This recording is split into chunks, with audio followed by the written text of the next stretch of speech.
देखो बेटा रवि भाई रवि भाई रवि रवि रवि ఇక్కడ చూడు రవి. నమస్తే, నేను మీ రొద్దం శ్రీనివాస్. ఇవాళ ఏదైతే తెలుగు రాష్ట్రాల్లో సంచలనం రేపినటువంటి ఐబొమ్మ, చాలామంది యాక్చువల్గా ఈ తరం యువకులు చాలా కనెక్ట్ అయ్యారు ఐబొమ్మతో. థియేటర్లో 2000 3000 ఖర్చు పెట్టి ఫ్యామిలీతో సినిమాలు చూడని వాళ్ళు చాలామంది ఇవాళ రేపు ఇంటర్నెట్లో, మొబైల్స్లో, అదేవిధంగా డెస్క్టాపుల్లో ఐబొమ్మ ఓపెన్ చేసుకొని కొత్త కొత్త సినిమాలు చూసేవాళ్ళు.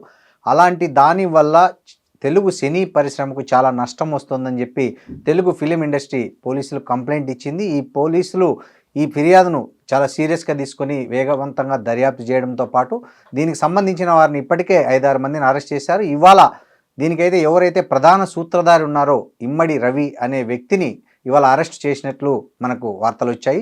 ఈ నేపథ్యంలో ఇది ఎంతవరకు నేరము, ఇలాంటి నేరాలకు చట్టంలో ఎలాంటి శిక్షలు ఉన్నాయి, ఈ నేరాన్ని నిరూపించడానికి ఏర్పడే అవరోధాలు ఏంటి, ఇట్లాంటి విషయాలన్నీ మాట్లాడడానికి మనతో హైకోర్టు అడ్వకేటు పూజారి నాగేశ్వరరావు గారు ఉన్నారు.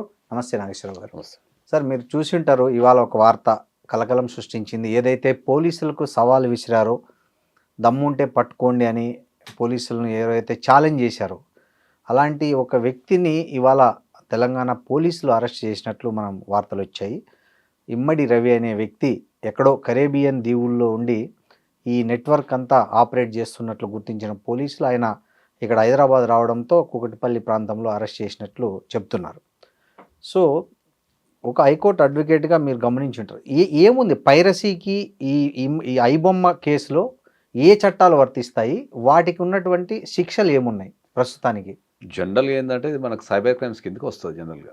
ఎందుకంటే ఎప్పుడైతే మనం ఎలక్ట్రానిక్ డివైసెస్ యూజ్ చేసి మనం క్రైమ్స్ చేస్తామో అదంతా సైబర్ క్రైమ్స్ కిందకి వస్తుంది. సో ఈ పర్టికులర్ కేసులో ఏంటంటే మనకు సైబర్ క్రైమ్స్ అనేది మెయిన్ అట్రాక్ట్ అవుతుంది. దాంతోపాటు మనకు చీటింగ్ కూడా రావచ్చు. ఇంకా గట్టిగా చెప్పాలంటే, ఖచ్చితంగా చెప్పాలంటే మీకు సివిల్ కేసు కూడా వచ్చే అట్రాక్ట్ అయ్యే అవకాశం ఉంటుంది. అంటే ఏ విధంగా? ఎందుకు అంటే ఇప్పుడు వీళ్ళు పైరసీ చేయడం ద్వారా నిర్మాతకు నష్టం కలిగించారు కాబట్టి, ఓకే, ఈ పైరసీ చేయడం ద్వారా నిర్మాతకు నష్టం కలిగించారు కాబట్టి ఆ నష్టాన్ని భర్తీ చేసుకోవడానికి కూడా నీ వల్ల నాకు నష్టం జరిగింది కాబట్టి అని చెప్పేసి సివిల్గా షూ చేసుకునే అధికారం కూడా ఉంటుంది వీళ్ళకు. Okay, compulsory. ఓకే.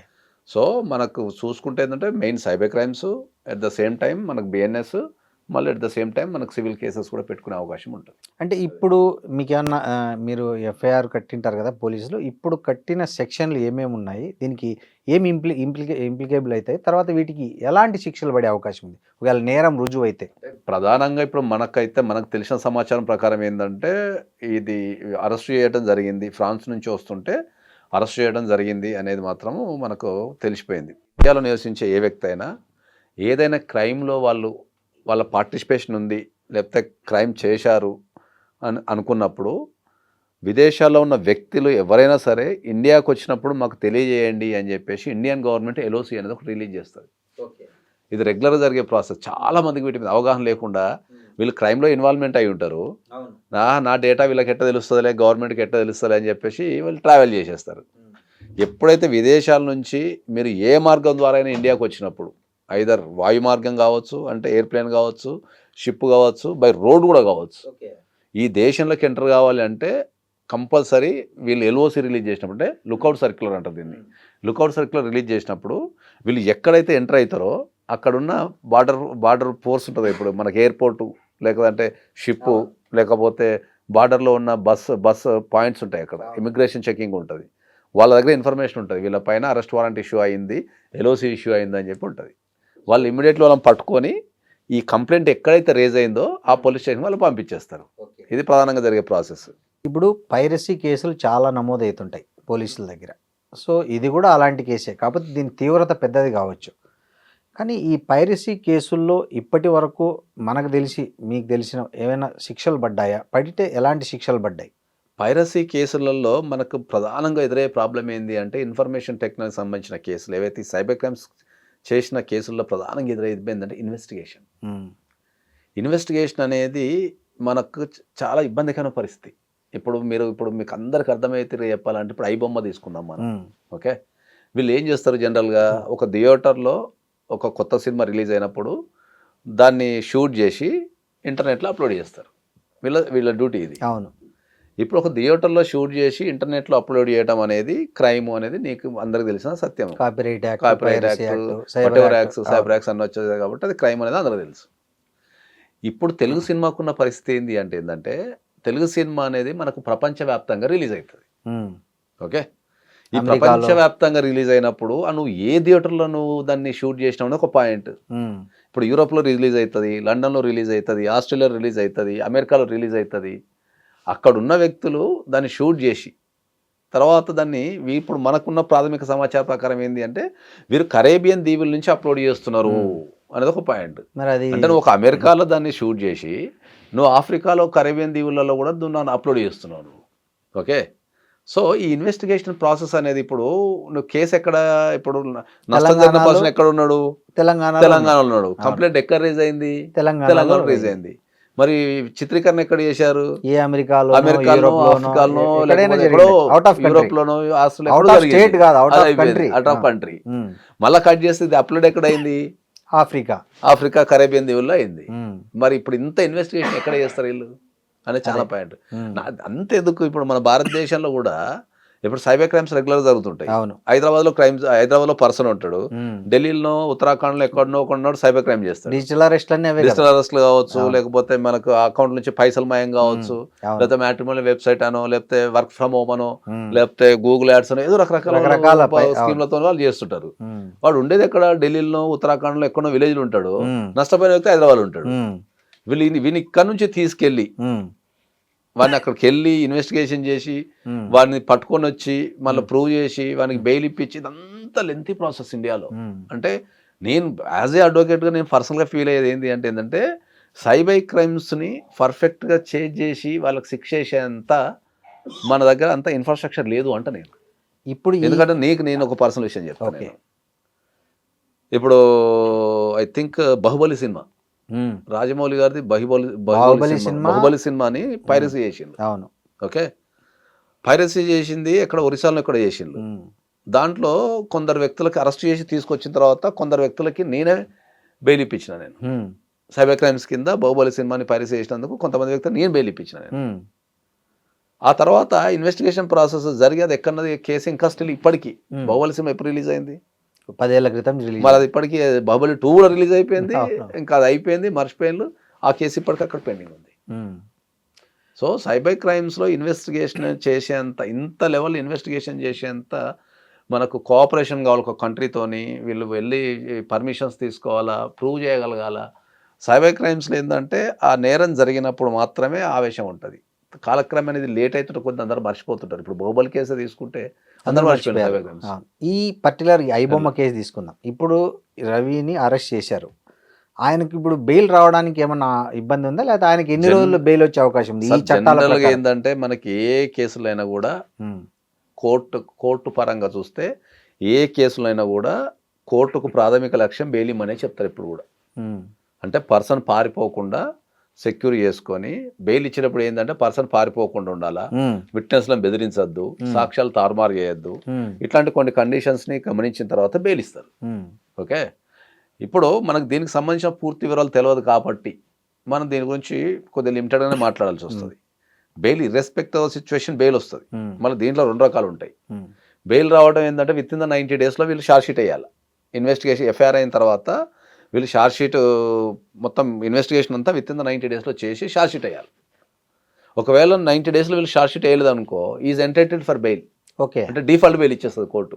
ఓకే బాబు నువ్వు 90 daysలో వీళ్ళు ఛార్జ్ షీట్ ఏం లేదు, నేను వదిలిపెట్టేస్తున్నాము విత్ కండిషన్స్. మళ్ళీ ఏది దేశం వదిలిపెట్టి పారిపోవద్దనో, విట్నెస్లను బెదిరించద్దనో, లేకపోతే ఇంత సెక్యూరిటీ డిపాజిట్ చేయమనో మళ్ళీ బెయిల్ ఇచ్చేస్తాయి. డిఫాల్ట్ బెయిల్ అంటాం. 90 days తర్వాత ఇచ్చేస్తారు. అదొక పాయింట్. మరి ఇంత ఇప్పుడు వీళ్ళు చెప్పేదాని కరేబియన్ దీవుల్లో అప్లోడ్ చేస్తున్నారు అన్నప్పుడు 90 days ప్రాసెస్లో ఇంటర్నేషనల్ సంబంధాలు ఉన్న ఈ కేసులో వీళ్ళు ఇన్వెస్టిగేషన్ చేయగలుగుతారు అన్నది ఒక ఛాలెంజింగ్ పాయింట్. అవును. ఓకే, ఇంకోటి అప్పుడు మన చట్టాలు అలో చేస్తాయా అంటే ఈ మీరు ట్రీటీలు అన్నట్లు ఉంటాయి, చాలా ఉంటాయి. ట్రీటీ ఇప్పుడు వేరే దేశం వెళ్ళి ఇంకో రెండు ట్రీటీస్ ఉన్నాయి, రెండు చాలా ఖండాలు ఉంటాయి. ఆఫ్రికా ఖండము అక్కడ ఉంటుంది. అది ఎక్కడ ఉందా? ఉన్నది అంటే మనం ఎప్పుడైనా ఇప్పుడు మనం మాట్లాడేది ప్రాథమిక సమాచారం ప్రకారం మాట్లాడుతున్నాం, కానీ ట్రీటీస్ ప్రతి కంట్రీకి ఈ ట్రీటీస్ అనేటివి ఉంటాయి. దాని ప్రకారం వీళ్ళు కోఆపరేషన్ చేసుకోవాల్సిన అవసరం కంపల్సరీ ఉంటుంది. కానీ టైం ల్యాప్స్ అనేది అవును అది 90 days లో చేయగలుగుతారు ఒక పాయింట్. సో ఇంకా ఈ ప్రపంచానికి తెలియని ఒక విషయం ఏంటంటే ఇప్పుడు వచ్చిన రవి గారు కరేబియన్ దీవుల నుంచి అప్లోడ్ చేశారని చెప్పారు. ఓకే, సో ఈ కరేబియన్ దీవులలో ఒక 7-8 దీవులు ఉన్నాయి. Okay, Saint Nevis and Kitts అని, గ్రెనడా అని, తర్వాత ఒక 7-8 దీవులు ఉన్నాయి. ఈ దీవుల ప్రత్యేకత ఏంటి అంటే ఈ భూప్రపంచం ఎవరి దగ్గర ఒక ₹1 కోటి నుంచి ₹2 కోట్ల నెట్ క్యాష్ కనుకుంటే డైరెక్ట్ పోయి ఆ దేశం యొక్క పాస్పోర్ట్ కొనుక్కోవచ్చు. ఓకే, ఎవరైనా ఈ భూప్రపంచంలో ఓకే ఓకే ఏ వ్యక్తి అయినా అతని దగ్గర ఇండియన్ కరెన్సీలో ఒక ₹1 కోటి నుంచి ₹2 కోట్లు అనుకుంటే ఒక మీరైనా కూడా ఈవెన్ మీ దగ్గర ఇప్పుడు ఒక ₹1 కోటి ఉంటే ఒక దీవికి వెళ్ళి మీరు ఆ పాస్పోర్ట్ కొనుక్కోవచ్చు డైరెక్ట్. అంటే ఆ దేశానికి సిటిజన్షిప్ కావచ్చు, మీరు సిటిజన్ అయిపోవచ్చు. ఇక్కడ అపార్ట్మెంట్లు కొనుక్కుంటారు, ఇక్కడ అపార్ట్మెంట్ కొనుక్కున్నాడు అది కూడా ఏంది 3-4 months ఇచ్చేస్తారు మీకు పాస్పోర్ట్ ఓకే డైరెక్ట్. అంటే వితౌట్ విజిటింగ్ దట్ కంట్రీస్, అంటే మీరు ఆ కంట్రీకి కూడా పోవాల్సిన అవసరం లేదు. మీరు ఇండియాలో కూర్చొని ఆ కంట్రీ సిటిజన్షిప్ అప్లై చేసుకుంటే వాళ్ళు వెరిఫికేషన్ చేసేసుకొని ఆ పైసలు ఆ దేశానికి ఇవ్వగానే మీకు పాస్పోర్ట్ ఇచ్చేస్తారు, ఇక్కడికి పోస్ట్ చేసేస్తారు. ఓకే, ఈ పాస్పోర్ట్ తీసుకొని ఇండియన్ పాస్పోర్ట్ నువ్వు సరెండర్ చేసి ఆ దేశానికి సిటిజన్ అయిపోతావు. ఓ ఆ దేశం పాస్పోర్ట్ తీసుకొని నువ్వు ఆ దేశానికి వెళ్ళిపోయి ఆ దేశ పౌరుని అయిపోతావు. ఆ దేశాలలో ఉన్న బ్యూటీ ఏంది, ఇన్కమ్ ట్యాక్స్ ఉండదు ఆ దేశాలలో. ఓకే ఓకే, ఇన్కమ్ ట్యాక్స్ ఉండదు, నువ్వు ఎంత సంపాదించి ఇన్కమ్ ట్యాక్స్ ఉండదు. మళ్ళీ ఆ దేశంలో బ్యూటీ ఏంటంటే నువ్వు ఆ ఫండ్స్ ఫారిన్ నుంచి ఎంత రావచ్చు, వీళ్ళు ఈ దేశం నుంచి ఎంత పంపచ్చు. ఓకే, ఇప్పుడు ఇండియా నుంచి నువ్వు ఫండ్స్ అడుగులు పంపలేవు. Individual person maximum 2.5 crores per annum పంపగలుగుతారు అంతే. అదే నువ్వు దుబాయ్ నుంచి 100 కోట్లు పంపొచ్చు, మరి దుబాయ్కి 100 కోట్లు వస్తుంది. దుబాయ్ పాస్పోర్ట్ ఇవ్వరు. మీరు కరేబియన్ దీవులలో మీరు చెప్పే ఆప్షన్ ప్రకారము ఈ కేసులో ఉన్న రవి కొనుక్కోవచ్చు, అక్కడ పాస్పోర్ట్ చాలా మంది దేశంలో చాలా మంది తెలియదు ఇది. ఒకవేళ కొనుక్కొని ఉంటే ఏంది కొనుక్కున్నప్పుడు అక్కడ సిటిజన్ అయిపోతాడు కదా. Okay, that's the problem. ఇప్పుడు పెడతారు ఇక్కడ ఎల్ఓసి మీద అనేది ఒక పాయింట్ మనకు. ఓహో, ఇప్పుడు ఆయన ఆ పాస్పోర్ట్ కొనుక్కున్నాడా లేకపోతే అక్కడ ఉంటున్నాడా అనేది ఒక ప్రధానంగా చర్చించాల్సిన విషయం. చాలా మందికి ఈ దేశంలో చాలా మందికి ఇట్లాంటి ఒక వ్యవస్థ ఉందని తెలియదు. ఇప్పుడు అక్కడ ట్యాక్స్ ఉండదు, తర్వాత అక్కడ ఆఫ్ షోర్ కంపెనీలు అంటే ఫేక్ కంపెనీలు, అక్కడ అన్ని షెల్ కంపెనీలు పెడతారు, సూట్ కేస్ కంపెనీలు పెట్టి ఈ ప్రపంచంలో ఉన్న డబ్బులంతా అక్కడ డంప్ చేసి మళ్ళీ అక్కడ నుంచి ఇంకా వేరే దగ్గరికి వైట్ చేసి పంపిస్తుంటారు. ఇది ఒక గేమ్. అవునులే, అక్కడ దేశాలు పట్టించుకోవు, ఎందుకంటే అక్కడ దేశాలలో ఆ దేశాల్లో జనాభా ఎంత తెలుసా, 40,000, 50,000, 30,000 ఆ దేశ జనాభా ఎంత ఉంటుంది. ఇన్ కేసు ఇతను నిజంగా అక్కడ సిటిజన్ అయి ఉంటే ఛాలెంజ్ చేయొచ్చా ఇక్కడ బెయిల్, అంటే ఐ మీన్ కోర్టులో సిటిజన్ ప్రకారం బెయిల్ ఇస్తానికి సిటిజన్తో సంబంధం లేదు. ఓకే, కాకపోతే దేశం వదిలిపెట్టకుండా పాస్పోర్ట్ సీజ్ చేసే అధికారం కొంతవరకు, పాస్పోర్ట్ సీజ్ చేసే అధికారం కానీ పాస్పోర్ట్ ఉన్నా కూడా వీళ్ళు సీజ్ చేస్తారు.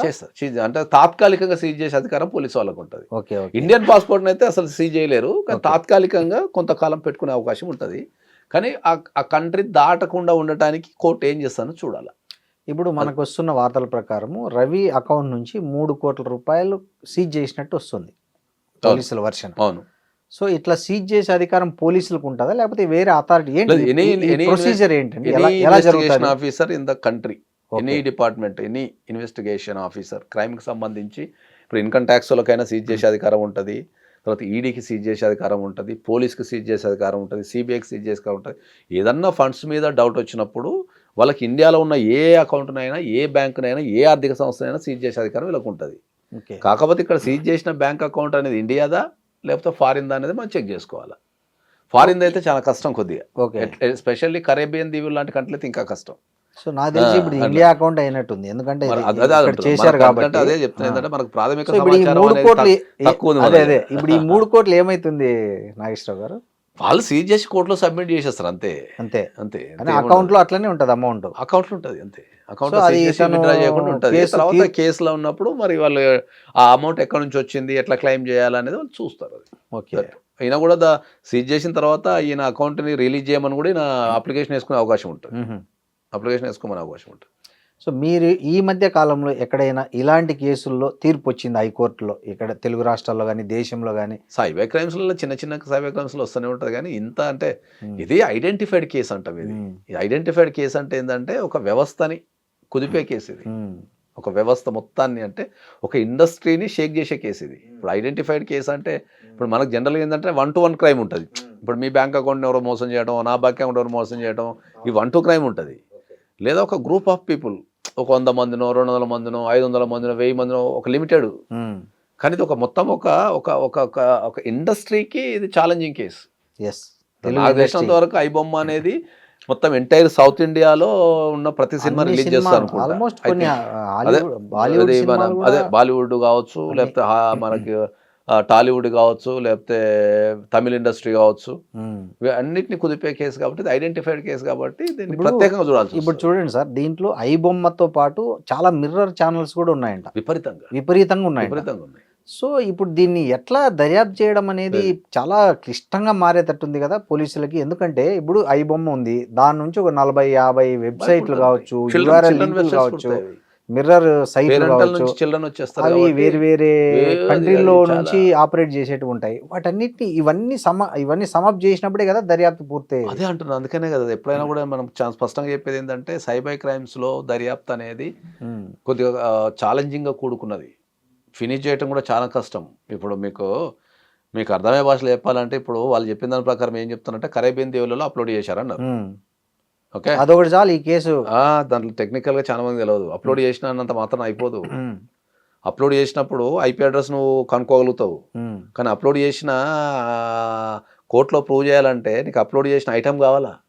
ఒక ల్యాప్టాప్ నుంచి అప్లోడ్ చేసినాం అనుకో, ఆ ల్యాప్టాప్ కావాలి మనకు. ఈ ల్యాప్టాప్ ఈ నెంబర్ ఉన్న దాని నుంచి అప్లోడ్ చేసినామని ప్రూవ్ చేయాలంటే కావాలి. అది దట్స్ వాట్ ఐమ్ టెల్లింగ్ కదా. ఇప్పుడు అది ఎక్కడి నుంచి రికవరీ చేస్తారు? ఇండియాలో అంటే నువ్వు ఆ పక్కన పోతావు, రికవరీ చేసేస్తావు. ఒకవేళ వాటిని అదే ప్రూవ్ చేయడం కష్టం. Okay, that's what I'm telling. Cyber crimes లో కొద్దిగా ప్రూవ్ చేయడం కష్టం.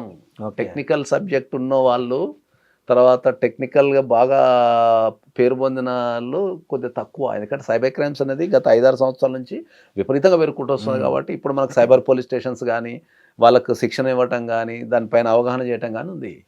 ఇప్పుడు మనం అప్లోడ్ చేసిన అంటున్నావు, కానీ అప్లోడ్ చేసినందుకు ఇప్పుడు మీరు ఏం చెప్తున్నారు? మీరు జనరల్గా అందరికి అర్థమయ్యే భాషలో మర్డర్ జరిగింది అని చెప్తున్నారు, రక్తం గారింది, నా చేతిలో రక్తాలు ఉన్నాయి అని ఉన్నాయి, పొడిచిన కత్తి లేదు. అప్పుడప్పుడు మనం టీవీలలో చూస్తుంటాం, పొడిచిన కత్తి కోసమో, చంపిన ఆయుధం కోసమో పోలీసు వాళ్ళు నదులు ఎదుగులాడుతుంటారు, సముద్రాలు ఎదుగులాడుతుంటారు, లేకపోతే మొత్తం ఎక్కడ దానికోసం తిరుగుతుంటారు కదా.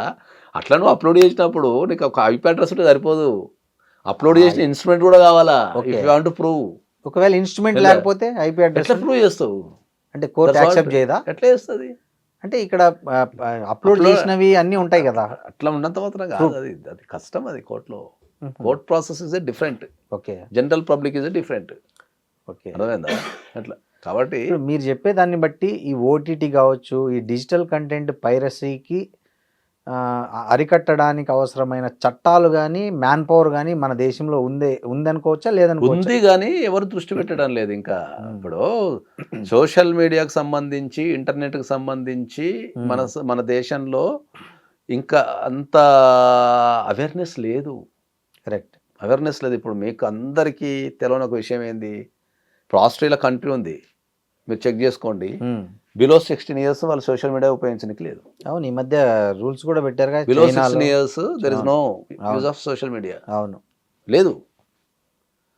భారతదేశంలో హైయెస్ట్ యూజర్స్ మీకు సోషల్ మీడియాలో 16 years టీనేజర్సే హైయెస్ట్. అవును, ఇప్పుడు నేను పనికన్నా వచ్చి 1 గంట సేపు 2 గంటలో మనకున్న పనుల ఒక 6 గంటలు 7 గంటలు పని చేస్తాం మనం. అవును, టీనేజర్స్కి ఏం పని ఉంటుంది? ఉండదు. వాళ్ళు అట్రాక్ట్ అవుతుంటారు, వాళ్ళకి తెలుసుకోవాలని ఉంటుంది. ఇంతకుముందు ఒక విషయం కావాలి అంటే వ్యవస్థ ఎంతగానో మారిందో ఒకసారి చెప్తా నేను.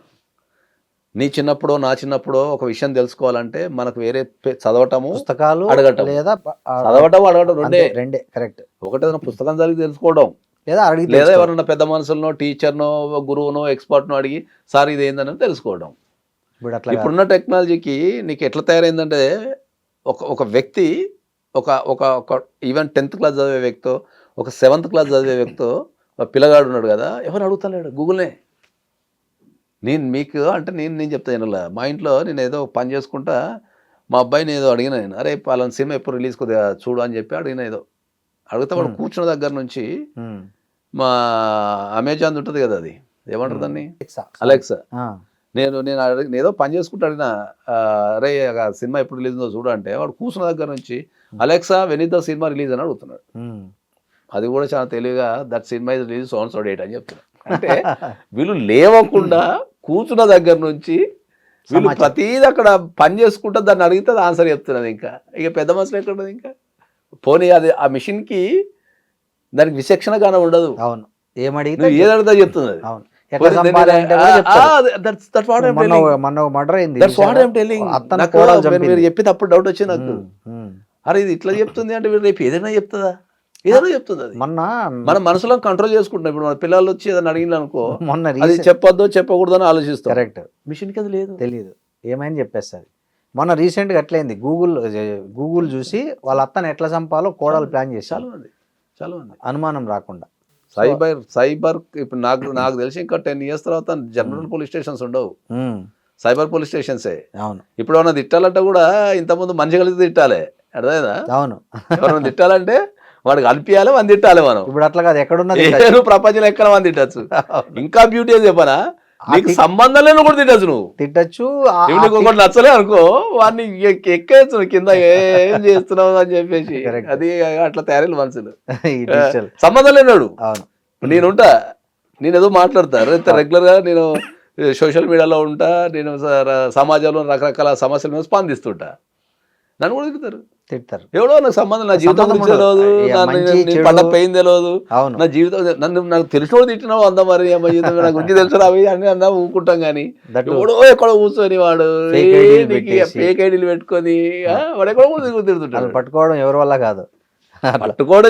కాదు, కాదు కానీ 100% పట్టుకోవచ్చు. కానీ పట్టుకునే క్రమంలో మనం ఆ యంత్రాంగాన్ని ఉపయోగించుకొని కేసులు పెట్టి వాని లాగి అనే బదులు ఏంటంటే క్షమించి వదిలేస్తాం.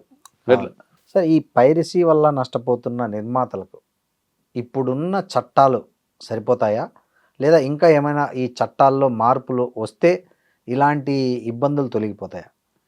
చట్టాలలో 100% మార్పులు రావాల్సిందే. ఇంకా సైబర్ క్రైమ్కి సంబంధించిన చట్టాలు ఇంకా పటిష్టంగా రూపొందించాల్సిన అవసరం ఉంది బాగా భారతదేశంలో. ఎందుకంటే దాని ఒక సమస్య కింద ఎవరు చూస్తాం లేరు, అర్థమైందా? కాబట్టి చట్టాలు, పైరసీకి సంబంధించిన చట్టాలు, ఎస్పెషల్లీ కాపీ రైట్స్ మీద కానీ లేకపోతే ట్రేడ్ మార్కుల మీద కానీ ఇంకా జనాలకు చాలామందికి అవగాహన లేదు. అవును, అదొక సబ్జెక్టు, దాన్ని ఫాలో చేయాలనే విషయం కూడా చాలా మందికి తెలియదు ఇంకా. కాబట్టి చట్టాల మీద అయితే 100% అవగాహన కల్పించాలి ఫస్ట్. ఇప్పుడు మీకు ఈ మధ్యకాలంలో నేను సినిమాలు చూడటం మానేసిన. ఎందుకంటే సినిమా రిలీజ్ అయిన 1 hourలో ఎవరి కాడు ఆ ముక్కలు వీడియోలు తీసి స్టేటస్లో పెడుతున్నారు. గంట సేపు అన్ని స్టేటస్ చూసేసినాడు సినిమాతో వచ్చేస్తున్నది. గంట సేపు నువ్వు సోషల్ మీడియా కొత్త సినిమా రిలీజ్ అయినప్పుడు నువ్వు ఒక సాయంత్రం ఒక గంట కూర్చొని జనాల స్టేటస్ చూసేసినావు అనుకో, నీకు ఆ సినిమాలు ఉన్న ఒక 50 సీన్లు ఉంటే 50 సీన్లు స్టేటస్ నచ్చినది పెట్టుకుంటున్నారు. ఇవన్నీ చూసేస్తే సినిమా అయిపోతుంది. దానితో రివ్యూలు వచ్చాయి. రివ్యూలు అంటే సరే, అది రివ్యూలు అనేది లీగల్ రైట్ కాబట్టి అది వాళ్ళ ఇష్టం. కానీ వీళ్ళు స్టేటస్ లో డైరెక్ట్ లైవ్ తీసి పెడుతున్నారు కదా, అది ఎవరా పగలుగుతారు? అసలు ఈ ఐడియా అసలు చాలా, అసలు ఎవరా పగలుగుతారు? దాన్ని ఎవరు ఆపాలి చెప్పండి. ఆపలేరు. ఇప్పుడు నువ్వు సినిమాకి వెళ్తున్నావు, నువ్వేం చేయాలా? ఫోన్ పక్కన పెట్టి సినిమా చూడాలా? వీళ్ళు ఏం చేస్తున్నారు? ఎంతమంది థియేటర్లో ఉంటే అంతమంది దాన్ని స్క్రీన్ షాట్ తీసి దాన్ని మొబైల్లో తీసి స్టేటస్ పెట్టుకుంటున్నారు. నేను పుష్ప 2 సినిమాకి పోయినా, థియేటర్లో ఎవరు సినిమా చూస్తలేడు సీరియస్గా. ఈ సీన్లే తీసుకుంటున్నారు, మొత్తం సీన్లు తీసుకుంటూ కూర్చున్నారు. అందరు తీసుడు స్టేటస్ పెట్టుడు, తీసుడు స్టేటస్ పెట్టుడు. అందరేమో షూటింగ్ చేస్తున్నారు, నేనేమో జనాలను చూస్తున్నా. సినిమా నేను కూడా చూడలే అనుకో, నేను జనాలను చూస్తున్నా. అరే వీడు వచ్చింది దేనికి? ఇప్పుడు దాన్ని దేనికి తీస్తున్నాడు? వాడు వచ్చింది ఒక సినిమాటిక్ ఎక్స్పీరియన్స్ని వాడు అనుభవించడానికి కదా. అది మనసులో అట్లా ఉండిపోతే దాని మజా తెలుస్తుంది కదా. వాడు ఏమైనా ఇప్పుడు నేను ఫస్ట్ సినిమా చూసినా లేకపోతే ఇంట్రొడక్షన్ నేనే చూసినా ప్రపంచాన్ని చెప్పాలని వాడు మొత్తం చెప్పుకుంటున్నాడు. దాన్ని ఆపకపోతే ఇప్పుడు నువ్వు సినిమాలకు మొబైల్ తీసుకెళ్తానని చెప్పే అధికారం కోర్టుకు లేదు, రాజ్యాంగానికి లేదు. కానీ తీస్తా నేరం అని చెప్పి పెడితే ఎవరు తీస్తాడు? ఎవరు తీయరు. వాడు ఏం టెలింగ్. సో ఇలాంటి మార్పులు రావాలి.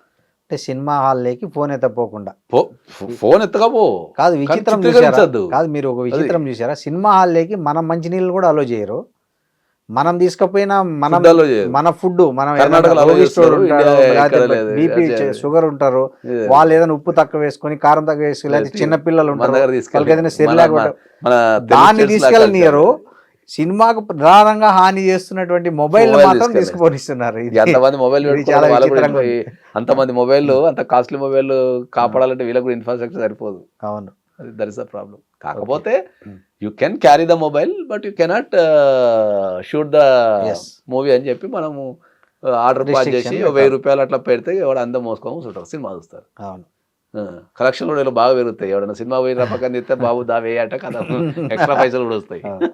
సరే, ఇలా ఒక సినిమాను హ్యాక్ చేసి దాన్ని షూట్ చేసి హ్యాక్ చేసి ఇట్లా ఒక వెబ్సైట్లో పెట్టడం అనే ఆలోచనే చాలా డిఫరెంట్గా ఉంది కదా, ఇమ్మడి రవి ఆలోచన. అసలు డిఫరెంట్ గా అంటే నాకు తెలిసి అది ఎప్పటి నుంచో ఉంది. ఇప్పుడు కొత్తగా అంటే ఇప్పుడు తెలుగులో నాకు technology తెలిసినంత అంటే వరకు నేను 2002లో లండన్లో ఉన్నప్పుడే మేము చూస్తుండే. అప్పుడే 2002, 2005, 2006లో నేను యూరోప్లో ఉన్నప్పుడు ఆన్లైన్లో నుంచి ఆ పనికిరాని ప్రింట్లన్నీ పెట్టుకొని చూస్తుండే. అప్పుడు వీడియో కెమెరాతో అప్లోడ్ చేసేటోళ్ళు. అవును, హ్యాండ్ హ్యాండ్ కెమెరాతో అప్లోడ్ చేసి అప్పుడే చూస్తుండే మేము. కాకపోతే అప్పుడు ఇంటర్నెట్ అనేది ఇంత లేదు. 5లో 2006లో ఇంత ప్రతి ఒక్కరి చేతిలో ఒక మొబైల్ అని లేదు. మనం ఏదైనా ఇంటర్నెట్ వాడాలంటే ప్రత్యేకంగా పోయి ఒక సిస్టమ్ మీద కూర్చొని చేసుకోవడం తప్ప అవును, చేతిలోకి వచ్చినంత సీన్ లేదు. ఇప్పుడు ఇది ఇక్కడ ప్రాబ్లం పడుతుందంటే చేతిలోకి ప్రపంచం అంతా చేతిలోకి వచ్చారకు యూజర్స్ పెరిగిపోయారు. అవును, అదొక పాయింట్. మీరు అన్నట్టు కూడా చాలా మంది ఏంటంటే ఫ్రీ కదా, అవును. వాళ్ళకి ఏం పోయింది, ఏదో ఒకటి చూసేద్దాం లేని టైప్లో చాలా మంది ఉండిపోయారు కాబట్టి అట్లా ఈ ఐబొమ్మ కేసులో పోలీసులు బర్స్ట్ చేశారు దాన్ని, స్కామ్ ఎక్కడ జరుగుతుంది ఎట్లా వాళ్ళు జరుగుతుంది ఛాలెంజింగ్ గా తీసుకున్నట్టుంది. ఛాలెంజింగ్ గా తీసుకొని జనరల్ ఛాలెంజింగ్ చేశారు. పోలీసులు చేశారు మీద పెద్ద ఈ మధ్యకాలంలో ఎక్కువ ప్రెస్ మీట్ లో కూడా చూసినట్టు ఏది పట్టుకుంటాం చెప్తాను ఈ సంగతి అని పోలీసు వాళ్ళు హెచ్చరించినట్టు చేశారు. అన్నట్టు వాళ్ళు పెద్ద స్కెచ్ ఐబొమ్మ వాళ్ళు కూడా దమ్ము ఉంటే పట్టుకోండి అని కూడా సవాల్ ఇచ్చినారు. అసలు ఏంటండి ఇది, అంత దొంగ పోలీస్ సినిమా పోలీస్ ఆట అయినా కూడా గవర్నమెంట్ చేతుల నుంచి ఎవరు తప్పించుకోలేరు. అవును, ఎందుకంటే గవర్నమెంట్ అని కాదు కానీ చట్టం చేతుల్లో, అదే చట్టం is nothing but government. So government చేతిలో ప్రతి ఒక్కరి డేటా ఉంటుంది. అవును, పాస్పోర్ట్ డేటా ఉంటుంది, ట్రావెలింగ్ డేటా ఉంటుంది, నీకు అన్ని డేటాలు, ఫోన్ డేటా ఉంటుంది, కాల్స్ ఎటు పోతున్నాయో డేటా ఉంటుంది, ప్రతి ఒక్క డేటా ఉంటుంది. వాళ్ళు దృష్టి పెడితే ఎంతసేపు ఎవరినైనా వాళ్ళు దృష్టి పెడితే ఎవరైనా పట్టుకుంటారు. అవును, పట్టుకోవడం లేట్ కావచ్చేమో కానీ దృష్టి పెడితే ఎవరైనా పట్టుకుంటారు. ఈ రవి పోలీసులకు సవాల్ విసిరాడు, దమ్ము ఉంటే పట్టుకోండి అంటే ఏ ధైర్యంతో అతను ఇట్లా అడిగింటాడు అంటే అదే అనుకోవచ్చు. నేను అనేది ఏంటంటే అదే కరేబియన్ పాస్పోర్ట్ ఉండొచ్చు, కొన్ని ఉండొచ్చు, ఒకటి అయిపోయింది. ఇండియా ఫోన్ అనుకో ఉండొచ్చు, ఇండియా రానంతకాలం అరెస్ట్ చేయలేరు, ఇండియాకి వస్తే అరెస్ట్ చేయాలి. తర్వాత ఆయనకు చట్టాల మీద అవగాహన లేనట్టుంది, డేటా లాగుతున్నది ఎక్కడి నుంచి అనేది అవగాహన లేనట్టుంది. ఉంటే 3 కోట్లు ఎందుకు పెట్టుకుంటాడు? 3 కోట్లు అది ఇండియాకి రాడు, ఎందుకంటే ఎల్ఓసి రిలీజ్ అయి ఉంటుంది కదా. కరెక్ట్, ఎల్ఓసి మీద ఐడియా లేకున్నట్టుంది. నేను ఎవరు తెలియదు కదా, నాది కరేబియన్ పాస్పోర్ట్ కదా అనుకుని ఉంటాడు. That's what your the biggest mistake ఏంటంటే నాది కరేబియన్ పాస్పోర్టు, ఇండియా దగ్గర డేటా ఉండదు, నేను పోతే నన్ను ఎవడు పట్టుకోడు అని అనుకుంటాడు. కానీ వీళ్ళు ఎక్కడి నుంచో ఆ కరేబియన్ పాస్పోర్ట్కి సంబంధించిన డీటెయిల్స్ తీసుకొని ఇండియా భూభాగం మీద ఈ ప్రపంచంలో ఎవరి పాస్పోర్ట్ అయినా బ్యాన్ చేసే అధికారము, లేకపోతే ఎవరి పాస్పోర్ట్ మీదైనా ఎల్ఓసి రిలీజ్ చేస్తారో మన ఇండియాకు ఉన్నది. సో వీళ్ళు కంపల్సరీ ఆ కరేబియన్ పాస్పోర్ట్ అన్ని దేశాలకు లేదా, అనేది ఏ దేశానికి ఆ దేశానికి ఉంటుంది, అమెరికాకు ఉంటుంది. అట్లనే మన ఇండియాకి ఏంటంటే ఎవడైనా మన దేశంలోకి మన దేశస్తుడు రావాలన్నా పోవాలన్నా వాని మీద ఎల్ఓసి రిలీజ్ చేసే అధికారం మనకు ఉంటుంది, even the any person in the world. So ఈయనకు అవగాహన అనుకుంటున్నట్టే, నేను I guess that Caribbean passport ఉంది కాబట్టి ఇండియా దగ్గర నా డేటా ఉండదు అనుకోవచ్చు. అదొక ప్రాబ్లం ఉంటుంది. ద బిగ్గెస్ట్ స్కామ్ అది. మీకు కరేబియన్ దీవులలో సిటిజన్షిప్ కొనుక్కోవడం అనేది ద బిగ్గెస్ట్ స్కామ్. మళ్ళీ కరేబియన్ దీవులలో సిటిజన్షిప్ కొనుక్కుంటా one of the top most ఏంది అంటే నువ్వు దగ్గర ఒక 140 దేశాలు వీసా లేకుండా తిరగచ్చు. ఒక అమెరికా, కెనడా తప్ప యూరోప్ అన్నీ, ఇవాళ యూరోప్ అంతా తిరగచ్చు, యూకే తిరగచ్చు, సౌత్ ఆఫ్రికా మొత్తం తిరగచ్చు, మలేషియా, సింగపూర్, ఇవన్నీ దేశాలు వితౌట్ వీసా తిరగచ్చు. అది కరేబియన్ పాస్పోర్ట్లలో ఉన్న అదొక బ్యూటీ అది. ఓకే. చాలా ఉంది కదా. ఇండియాకి కూడా రావచ్చు కరేబియన్ ఇండియాకు రావచ్చు. కరేబియన్ దీవులలో పాస్పోర్ట్. మనం ఇండియాలో ఉంటే మనకు ఓసే కార్డు ఇస్తారు కదా. ఓకే. కాదు ఇప్పుడు ఎవరైనా without visa, passport without visa. Okay okay. Without visa. Without visa Caribbean passport ఉన్నోళ్ళు వితౌట్ వీసా 140 నుంచి 150 దేశాలు ఫ్రీగా తిరగచ్చు వాళ్ళు. ఆ పాస్పోర్ట్ చూపించుకొని ఇప్పుడు ఆ పాస్పోర్ట్ వీసాల మీద వెళ్ళిపోతారు వాళ్ళు. ఓకే. అదొక అడ్వాంటేజ్ ఉంది. ఓకే. సో ఆయన నేను ఇండియన్ రానులే అనుకుని ఉండొచ్చు, లేకపోతే ఇండియాలో నా డేటా లేదు అనుకుని ఉండొచ్చు. ఎందుకు వచ్చాడు మరి ఉన్నట్టుండి? సార్ ఎక్కడి నుంచి ప్రపంచంలో తెలవని విషయం ఏంటంటే పుట్టిన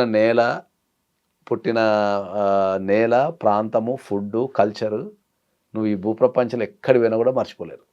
అది తిరుగుతుంటారు, ఎప్పుడో అప్పుడు లాగేస్తుంది. నువ్వు ఎంత పోయినా ఒక 10 years పోతావు, 15 years పోతావు, కానీ ఫైనల్గా ఒక్కసారైనా రావాలనిపిస్తుంది. ఇప్పుడు దీంట్లో ఒక ఐబొమ్మతో పాటు ఈ ఐబొమ్మ లాంటి సైట్లకు, మిర్రర్ సైట్లకి గ్లోబల్ హోస్టింగ్స్ ఇచ్చారు కొంతమంది, అలాగే అడ్వర్టైజర్స్ ఉన్నారు. సో వాళ్ళు కూడా ఈ కేసులో అది బరస్ట్ అయిపోతుంది అంటే అక్కడ నుంచి. ఎందుకంటే వాళ్ళు ఇంటర్వ్యూలో చూసినట్టున్నా వీళ్ళని పట్టుకోవడం స్టార్ట్ అయింది అనుకో, వాడు తప్పించుకుంటాడు. నీకు అర్థమైందా కాన్సెప్ట్? ఇప్పుడు ఈ మిర్రర్ సైట్లనో లేకపోతే ఇక్కడ అప్లోడ్ చేసినో, ఇండియాలో అప్లోడ్ చేసినో, ఎవరినో చిన్న పట్టుకున్నారు అనుకుందాము. చిన్న పట్టుకున్నప్పుడు ఇన్ఫర్మేషన్ పైకి వెళ్తుంది కాబట్టి అబ్బా పడుతున్నారు వీళ్ళు, ఇదే పని మీద ఉన్నారని చెప్పేసి ద డాన్ ఈజ్ ఆల్వేస్ ఎస్కేపిజంలో ఉంటాడు కాబట్టి అందుకే వాళ్ళు ఏం చేసిందంటే ఈ అన్ని చిన్న చేపలను వదిలిపెట్టేసి ఉంటారు. ఏమని ఏం జరుగుతం లేదు అని ఒక ఇన్వెస్టిగేషన్ ఆఫీసర్స్ ఏం జరుగుతం లేదు, మమ్మల్ని ఎవరు పట్టుకోలేని ఒక వాతావరణం క్రియేట్ చేసి ఉంటారు. ఆయన కూడా ఏమనుకుంటే ఏం జరుగుతం లేదు, ఎవరిని పట్టుకోవడం లేదు కదా, ఏమైతే లేదు, ఒకసారి ల్యాండ్ అయిదాం అనుకుని ఉంటాడు. అసలు ఫస్ట్ పెద్ద చేపను పట్టిలు కాబట్టి వాళ్ళు పట్టుకున్నారు. ఇక ఇక్కడ నుంచి కిందికి వెళ్తారు. ఇక దాన్ని పట్టుకున్న తర్వాత కిందలో పట్టడం చాలా ఈజీ. సో ఇంకోటి ఇక్కడ దేశాలే కాదు, ఇప్పుడు ఆయన మీరు అన్నట్లు సౌత్ ఇండియా మొత్తం అన్ని భాషల్లో సినిమాలు ఉన్నాయి, అదేవిధంగా కొన్ని బాలీవుడ్ కూడా హాలీవుడ్ కూడా ఉన్నాయి. సో ఈ దర్యాప్తులో ఈ పోలీసులు ఆ రాష్ట్రాలను కూడా సంప్రదించాల్సిన అవసరం ఉంది, వాళ్ళు కూడా ఇంప్లీట్ కావాలి. చాలా పెద్దది కదా, డెఫినెట్లీ చేస్తారు. ఓకే. అసలు ఇందులో ఒక బ్యూటీ ఏం చెప్పనా అంటే ఇక అందరికీ అంటే చాలా మంది తెలియదు, కానీ ఇప్పుడు ఇంతకుముందు బెయిల్ వస్తుందని చెప్పినా నేను 90 days డిఫాల్ట్ బెయిల్ వస్తుంది, ఇన్వెస్టిగేషన్ కనుక పూర్తి చేయకపోతే 90 days బెయిల్ వస్తుంది అనే విషయాన్ని చెప్పినా కదా. మన పోలీసు వాళ్ళు దాచుకుంటే ఇంకా 5 సంవత్సరాలు అయినా కూడా బెయిల్ రాకుండా చేయగలుగుతారు. ఓకే. 5 సంవత్సరాలు అయినా కూడా బెయిల్ రాకుండా చేయగలుగుతారు. ఎట్లా? ఇప్పుడు ఒక ఎఫ్ఐఆర్ అయింది ఇక్కడ, సపోజ్ హైదరాబాద్లో ఒక ఎఫ్ఐఆర్ అయింది, దాని మీద 90 days ఉంటుంది. ఈ 90 days అయిపోయే లోపే చెన్నైలోకి ఒక ఎఫ్ఐఆర్ చేస్తారు. ఇక్కడ బెయిల్ వచ్చింది అనుకో, ఇక్కడ నుంచి అక్కడ లక్క అవుతారు. అక్కడ 90 days అయిపోతుంది అనగానే అక్కడ నుంచి బెంగళూరులో ఒకటి చేస్తారు, మళ్ళీ వీళ్ళు ఇక్కడ నుంచి అక్కడ తీసుకెళ్ళిపోతారు, అక్కడ ఒక 90 days పెడతారు. ఇట్లా ఇక వాళ్ళు ఎవ్రీ 3 months ఒక క్రైమ్ పెట్టుకుంటూ పోతే 5 సంవత్సరాలు కూడా బెయిల్ రాదు. ఇప్పుడు కొన్ని పొలిటికల్ కేసుల్లో జరిగినట్లు అట్లా చేస్తారు. తర్వాత ఇంకొకటి, మీరు ఈ వార్త వచ్చిన వెంటనే మీరు సోషల్ మీడియాలో ఇమ్మడి రవిని సపోర్ట్ చేస్తున్న వాళ్ళు 195 మంది ఉన్నారు. మా దేవుడని, మా అలాంటి సామాన్యులకి సినిమా చూపించిన దేవుడని, అతన్ని ఏ కారణంగా అరెస్ట్ చేశారు అని, అసలు మీకు దమ్ము ఉంటే టెర్రరిస్టులను పట్టుకోండి, ఇక్కడ హైదరాబాద్లో టెర్రరిస్టులు ఉంటే గుజరాత్ ATS పోలీసులు వచ్చి పట్టకపోతున్నారు, వాళ్ళనే వదిలేస్తున్నారు, ఇతను ఏం తప్పు చేశాడని పట్టుకొచ్చారని, అతని ఫోటో పెట్టండి మేము దండం పెట్టుకోవాలని, ఇట్లా రకరకాలుగా సోషల్ మీడియాలో ఈ కొంతమంది సపోర్టుగా చేస్తున్నారు. దీన్ని ఎట్లా అర్థం చేసుకోవాలి? ప్రధానంగా చట్టాల మీద అవగాహన లేకపోవటం అని చెప్పాలి వాళ్ళకి, అంతే. ఎందుకంటే ఇప్పుడు నీవేదో ఫ్రీగా సినిమా వచ్చిందని చూస్తున్నావు, కానీ అది తప్పు అనేది వాళ్ళకి తెలవాలా. చట్టం అనేది ఇప్పుడు దీంట్లో 2 కాంట్రవర్సీలు ఉన్నాయి సార్. ఇది ప్రపంచానికి మాట్లాడితే ఒక నిమిషంలో అయిపోతుంది.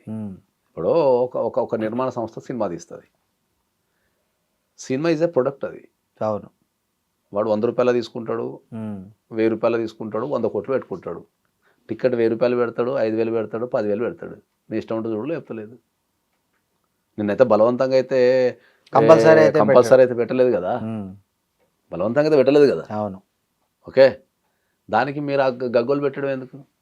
అంటే వీళ్ళు ఏమంటారంటే సినిమా చూడడం అనేది ఇవాళ సామాన్యుడి పరిస్థితి అవును మధ్యతరగతి సార్, కూడా ఇప్పుడు 1000 అందుబాటులో రూపాయల టికెట్ లేదు ఊర్లలో పెట్టరు కదా, లేదు 1000 రూపాయల టికెట్ ఊర్లలో పెట్టరు కొన్ని కదా, ఓటీటీలో 1000 రూపాయల టికెట్ చూద్దామంటే ఊర్లలో పెట్టరు కదా. ఓటీటీలు కూడా చాలా కాస్ట్ పెంచేసాయి ఏం కాస్ట్ ఉంది ఓటీటీలో? నాకు తెలిసి పెద్ద కాస్ట్ ఏం అంటే లేదు. ఎనీ దాంట్లో ఓటీటీ యాడ్స్ లేకుండా చూడాలంటే 1000 రూపాయలు 4,000 సంవత్సరానికి 1000 ఉంది. రూపాయలు ఉంది సార్. అది మాక్సిమం 2000 ఉంది. విత్ యాడ్స్ లేదు, మాక్సిమం 2000 ఉంది సంవత్సరానికి వితౌట్ యాడ్స్ ఉంది. ఓటీటీలు. సో ఇతను 2000 అంటే నెలకి ఎంత పడుతుంది సార్? ఇప్పుడు సినిమాలో 200 పడుతుంది నెలకు. నెలకు 200 పడుతుంది. ఒక్క ఓటీటీ తీసుకుంటే ఇంటిల్లి పాది ఎవరు పడితే వాళ్ళు లాగిన్ అవుతున్నారు. ఇంకా గట్టిగా మాట్లాడితే షేరింగ్ చేసుకుంటున్నారు ఓటీపీని. ఇంకా వాళ్ళు కూడా 2 లాగిన్స్ 3 లాగిన్స్ కూడా అమ్ముతున్నారు వాళ్ళు. 4 లాగిన్స్ ఇస్తున్నారు మరి ఒక్కొక్క ఓటీటీని బట్టి వాళ్ళ వాళ్ళ ప్యాకేజ్ బట్టి ఇస్తున్నారు. ఇప్పుడు ఓన్లీ నీకు టికెట్ రేట్ అనేది 5,000 ఉంటుంది. అంటే ఈ తరహా వాళ్ళ ఆర్గ్యుమెంట్ ఏం చేస్తున్నారంటే సినిమా తీసుకునే ఏం నష్టం వస్తుంది, సినిమాలు ఆడుతున్నాయి లాభాలు వస్తున్నాయి కదా, మరి దీనివల్ల ఎంతమంది ఉన్నారు, సంఖ్య ఎంత ఉంది, దీన్ని అంత పెద్ద సీరియస్గా తీసుకోవాల్సినంత పెద్ద కేసు. సినిమాలు ఆడుతున్నాయి లాభాలు వస్తున్నాయి అనేది మాత్రం అయితే అదైతే అవాస్తవం. ఓకే, 100కు 2 3 100కు నాకు తెలిసి 10% సక్సెస్ అవుతాయి సినిమాలు. 90% సినిమాలు ఫెయిల్యూరే ఉంటాయి. అవును, 90% రికవరీ కూడా రావు చాలా మందికి. అంటే నేను ఇవాళ ఈ అరెస్ట్ వార్త కింద వచ్చిన కామెంట్లు చదివా. ఏమంటారంటే నష్టం నిర్మాత నష్టపోతుంటే హీరో రెమ్యునరేషన్ హీరోయిన్ రెమ్యునరేషన్ అవి తగ్గించుకోండి అని ఇప్పుడు సార్ అంటే వాళ్ళ ఒక విషయం అడుగుతా సార్. ఎనీ బిజినెస్ లో క్వాలిటీని బట్టే రేట్ ఉంటుంది సార్. ఇప్పుడు ఈ ప్రపంచం అందరు మూర్ఖంగా మాట్లాడతారు. ఇప్పుడు తిరుపతి దేవుని దగ్గరికి పోవాలా, ఓకే, ఫ్రీగా పోయేటోడు ఉంటాడు, 500 ఇచ్చి 500 ఇచ్చి 10,000 ఇచ్చి 1000 రూపాయలు ఇచ్చి పోయేటోడు ఉంటాడు, 1,00,000 రూపాయలు ఇచ్చి పోయేటోడు ఉంటాడు, 5 లక్షలు ఇచ్చి పోయేటోడు ఉంటాడు. మరి దాని మీద నువ్వు ఎందుకు కామెంట్ చేయవు? దేవుడే కదా, అందరు దేవుడే కదా, నా దేవుడు నీ దేవుడే కదా, అందరు సమానమే కదా దేవుని ముంగట. దేవునికి అయితే ఏమైతే లేదు కదా, ఎందుకు చేయవు దాని మీద క్వశ్చన్? ట్రైన్ తీసుకో, ట్రైన్ సేమ్ ప్లాట్ఫామ్ ఉంటుంది, సేమ్ డ్రైవర్ ఉంటాడు, సేమ్ ట్రైన్ ఉంటుంది, ఎవ్రీథింగ్ ఈ సేమ్ ఉంటుంది. నువ్వు కూర్చొని పోయేది ఉంటుంది, నిలబడి పోయేది ఉంటుంది, పండుకొని పోయేది ఉంటుంది, ఫస్ట్ క్లాస్ ఏసీ ఉంటుంది, సెకండ్ క్లాస్ ఏసీ ఉంటుంది, థర్డ్ క్లాస్ ఏసీ ఉంటుంది. అవసరం అయితే నీకు పైసలు ఉంటే ఒక బోగి కూడా బుక్ చేసుకునే అవకాశం ఉంటుంది. మరి దాన్ని ఎందుకు క్వశ్చన్ చేయవు? దాన్ని ఎందుకు క్వశ్చన్ చేయవు? ఇప్పుడు నీ దగ్గర ఉన్న అది జనాలకు అవగాహన లేక, చట్టాలపైన అవగాహన లేక, ఉన్న ఫెసిలిటీస్ పైన అవగాహన లేక. అంటే ఇలాంటి సపోర్ట్ చేయడం కూడా నేరం కింద పరిగణిస్తారా? ఇప్పుడు నేను అడుగుతా, ఇప్పుడు ఒక సినిమా రిలీజ్ అయింది, ఫస్ట్ డే ఒక రేట్ పెట్టేసిన అనుకుందాము, రేట్ పెట్టేసినప్పుడు 2 రోజుల తర్వాత చూస్తే ఏమవుతుంది? రేట్ తగ్గిన తర్వాత అవును వారం తర్వాత చచ్చిపోవు కదా, చచ్చిపోవు కదా. నువ్వు ఫస్ట్ డేనే చూడాలని ఎందుకు అనుకుంటున్నావు? అది that is the product. Cinema అనేది ఒక ప్రొడక్ట్. వాళ్ళ ప్రొడక్ట్ని వాళ్ళకి నచ్చిన డిజైన్ చేసుకుంటారు, లాభాలు వస్తే తీసుకుంటారు, లాస్ అయితే ఇంటికి వచ్చేస్తే గుంజుకోరు కదా. ఏం గుంజుకోరు. మరి దానిపైన ఏం మాట్లాడుతున్నాము? మనం ఏం మాట్లాడుతున్నాం? ఇడ్లీ రోడ్డు మీద మనం ఇంటి మాట రోడ్డు మీద సైకిల్ వేసుకొని వస్తారు, 10 రూపీస్కి ప్లేట్ ఇస్తాడు. కట్ చేస్తే మన మూల మీద బండి కొట్టు పెట్టుకుంటాడు, మూల మీద 30 రూపాయలు తీసుకుంటాడు. ఇంకా కట్ చేస్తే పక్కన మనకు స్వాతి టిఫిన్ సెంటర్ కొద్దిగా పాష్గా సుప్రభాతో స్వాతో పెడతాడు, 50 రూపాయలు తీసుకుంటాడు. ఇంకా పోతే కామత్ పోతాము, ఇంకా పోతే 5 స్టార్ పోతాం, 5 స్టార్లో 500 తీసుకుంటాడు సార్. అవే 2 ఇడ్లీ, సేమ్ అయ్యే 2 ఇడ్లీలు కదా. అంటే అది దట్ ఫెసిలిటీస్. నువ్వు 5 స్టార్ పోతే వాడు 2 సార్లు ఆ ఇడ్లీ తీసాను మొక్క మీద కొడితే కూడా వాడు ఇంకా 10 సార్లు తెస్తాడు ఇడ్లీడు, మాట కూడా మాట్లాడు. అర్థమైందా? నాకు ఇడ్లీ నచ్చలేదు సార్ అంటే 10 సార్లు తెస్తాడు. ఇంకా గట్టిగా మాట్లాడితే ఎత్తుకొని కూడా తినిపిస్తాడు, మూతి కూడా పడతాడు 500 గాడు. దట్ ఈస్ అ ఫెసిలిటీ అది. అర్థమైందా? నువ్వు నీ రోడ్డు పక్కన పెట్టుకున్న ఇడ్లీ కొట్టు పెట్టుకున్న బండి వ్యక్తి దగ్గర పోయి 30 రూపాయలు ఇచ్చి ఇడ్లీ బాగాలేదంటే తింటే తినవేళ దెబ్బ నుంచి నువ్వు తింటే పో అంటాడు కదా. సార్ ఫైనల్గా ఒకటి చెప్పండి, ఈ ఐబొమ్మ కేసు దర్యాప్తు ఇప్పుడున్న మ్యాన్ పవర్ చట్టాల పరిధి సవాళ్ళను దృష్టిలో పెట్టుకుంటే మినిమం దర్యాప్తు చేయడానికి ఎంత టైం పడుతుంది, శిక్ష పడడానికి? దర్యాప్తు అనేది పక్కన పెడితే నాకు తెలిసి అయితే రిలీజ్ చేయడం అయితే కష్టం అనుకుంటున్నాను. ఎందుకంటే ఇది ఛాలెంజింగ్గా తీసుకున్న కేసు కాబట్టి, ఇది కొన్ని వేల కోట్లతో ముడిపడ్డ వ్యాపారం కాబట్టి. ఓకే, లార్జ్ పబ్లిక్, మొత్తం ఒక దేశానికి కావచ్చు, ఒక రాష్ట్రానికి కావచ్చు, ఒక మన ప్రజలకు సంబంధించి ఒక ఛాలెంజింగ్ కేసు పోలీసు వాళ్ళకు కూడా. కాబట్టి ఇది దర్యాప్తు అనేది కొద్దిసేపు మనం పక్కన పెడితే ఇక్కడ పూర్తి చేసాలో మనకు తెలియదు కాబట్టి ఇట్స్ మే టేక్ టైం. రిలీజ్కి ఇది మన విడుదల బెయిల్కి అయితే టైం పట్టచ్చు. గన్షాట్ ఇంతకుముందు చెప్పిన మన గేమ్లో పెట్టుకుంటూ పోయి నెంబర్ ఆఫ్ కేసెస్ దేశం మొత్తం పెట్టచ్చు వాళ్ళు. రిలీజ్ అయ్యాక ఒక ప్రాబ్లం ఒకటవుతుంది, రెండోది ఇక మనకు ఛాలెంజింగ్ కేసు కాబట్టి నెక్స్ట్ టైం ఎవరైతే ఇట్లా చేయాలనుకున్న వాళ్ళకు కూడా కనువిప్పు కలగాలి, భయపడాలి అంటే ఈ కేసును వీళ్ళు ఛాలెంజింగ్గా తీసుకోవాలి. పోలీసులు ఛాలెంజింగ్గా తీసుకోవాలి కాబట్టి పోలీసులు ఛాలెంజింగ్ గానే తీసుకున్నారు కాబట్టి పట్టారు. కాబట్టి కానీ మళ్ళీ పట్టుకున్న తర్వాత కూడా ఇమ్మీడియట్లీ వదిలిపెడితే మళ్ళా పట్టుకొని ఏం బీకారు అనే ఒక కూడా ప్రబలుతుంది. నెక్స్ట్ వాడు కూడా ఏమవుతుందిలే 3 నెలలు వస్తున్నావు 2 నెలలు వస్తున్నావు అంటాడు. కాబట్టి దీన్ని వాళ్ళు ఖచ్చితంగా నాకు తెలిసి ఛాలెంజ్గా తీసుకుంటారు. వీళ్ళు కేసు చేంజ్ చేసే క్రమంలో, ఇన్వెస్టిగేషన్ క్రమంలో వాళ్ళు నాలెడ్జ్ కూడా పెంచుకుంటారు, చట్టాల మీద అవగాహన కూడా పెరుగుతుంది. నెక్స్ట్ టైం ఇంకా ఈజీగా పట్టుకోవడానికి, ఈజీగా ఆపడానికి కూడా అవకాశం ఉంటుంది. కాబట్టి it's a challenging case for police. So దర్యాప్తుకు టైం పడుతుంది, విడుదలకు టైం పడుతుంది, ఛానళ్ళకు కూడా టైం పడుతుంది. కొద్దిగా ఛానళ్ళకు కూడా కొద్దిగా మనకు ఈ మధ్య కాలంలో ఏం లేవు కదా, కొద్దిగా ఊపిరి వచ్చింది. ఒక 3-4 రోజులకు సరిపడా ఒక కంటెంట్ కూడా వచ్చేస్తుంది అన్నట్టు. ఓకే, థ్యాంక్ యూ నాగేశ్వరరావు గారు, చాలా విలువైన సమాచారం చెప్పారు మాకు. Thank you very much. And for more videos, Please subscribe to iDream. Please subscribe to iDream. Please subscribe iDream. And please subscribe to iDream. For more videos, subscribe to iDream. please like, share and subscribe to the channel. Congratulations, iDream. Subscribe to iDream. Subscribe to iDream. So subscribe to iDream Media.